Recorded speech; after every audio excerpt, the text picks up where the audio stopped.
Hello बच्चों, चलिए अपना क्वेश्चन पढ़ते हैं। किसी ऐसे प्रयोग का वर्णन कीजिए जिसे प्रकाश की कणात्मक प्रकृति द्वारा ही समझाया जा सकता है, तरंग प्रकृति से नहीं। प्रयोगों के परिणामों की व्याख्या कीजिए। तो यहाँ पे देखिए, सबसे पहले अपने इसकी मुख्य अवधारणा देखते हैं। मुख्य अवधारणा मुख्य अवधारणा मुख्य अवधारणा। तो यहाँ पे देखिए, मुख्य अवधारणा अपने देखें तो यहाँ पे अपने को ऐसा प्रयोग चाहिए। तो यहाँ पे देखिए, कुछ एक प्रयोग है वो कणात्मक प्रकृति पे होते हैं, यानी प्रकाश की द्वैत प्रकृति होती है। प्रकाश की द्वैत प्रकृति होती है। प्रकाश की द्वैत प्रकृति होती है। द्वैत प्रकृति होती है होती है ठीक है। कणीय जो प्रकृति होएगी, कणीय प्रकृति होएगी, तो इसे अपने क्या बोलते हैं?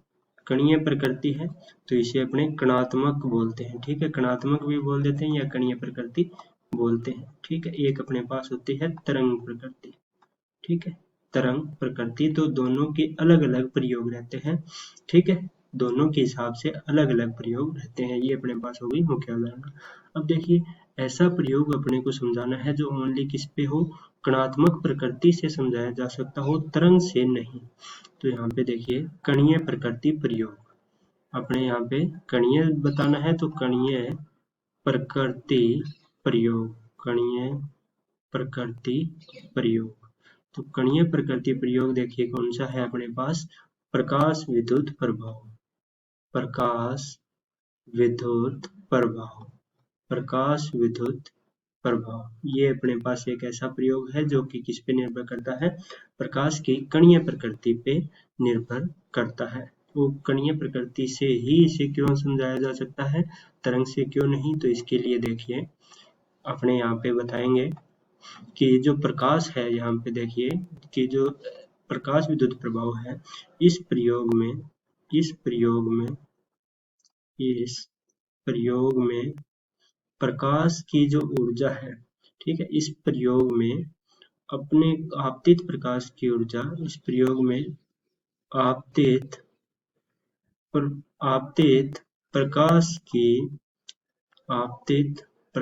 की ऊर्जा का प्रयोग किया जाता है, या अपने कहें कि आपतित प्रकाश की ऊर्जा से पदार्थ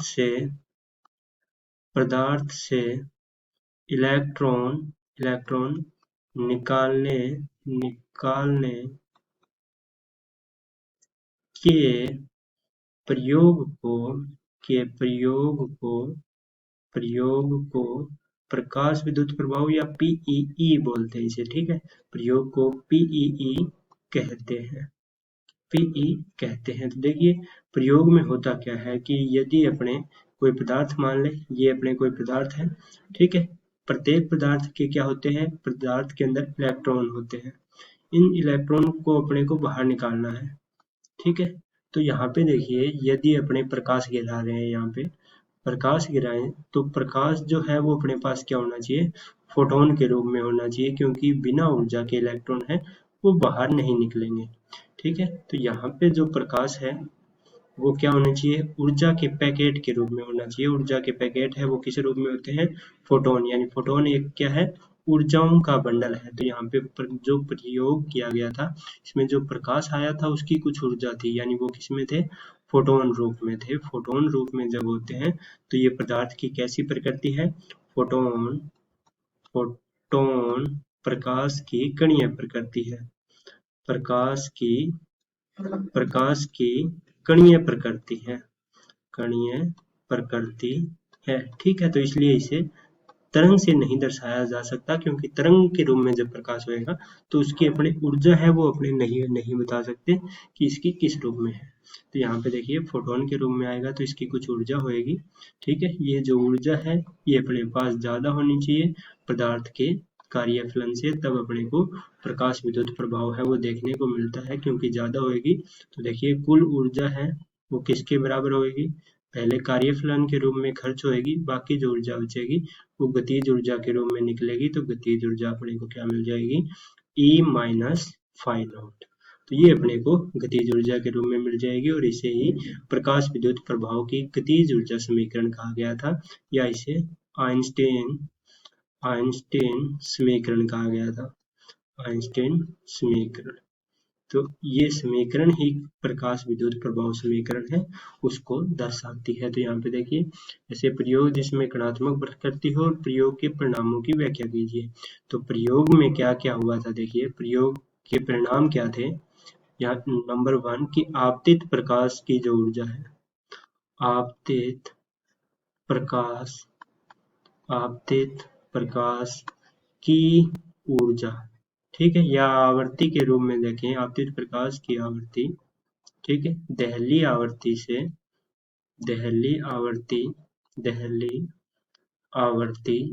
अधिक होनी चाहिए, आवर्ती से अधिक होनी चाहिए,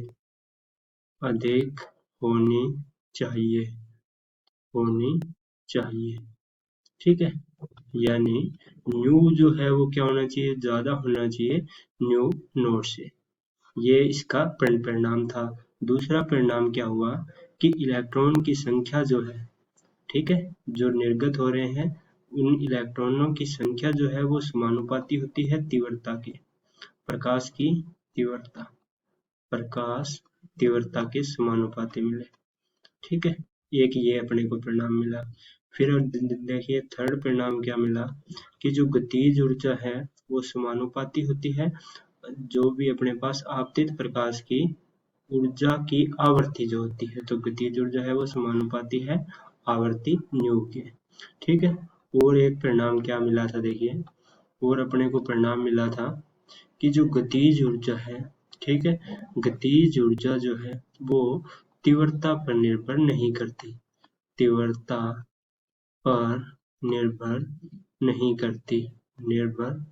नहीं करती। अलग अलग प्रयोग करके देखा गया तो तीव्रता बढ़ाने से गतिज ऊर्जा है उस पे कोई प्रभाव नहीं पड़ रहा था, तो गतिज ऊर्जा है वो तीव्रता पे निर्भर नहीं करती। ये प्रकाश विद्युत प्रभाव के कुछ एक परिणाम देखने को मिले थे। तो मैं आशा करता हूँ कि आपको समझ में आ गए होंगे। धन्यवाद।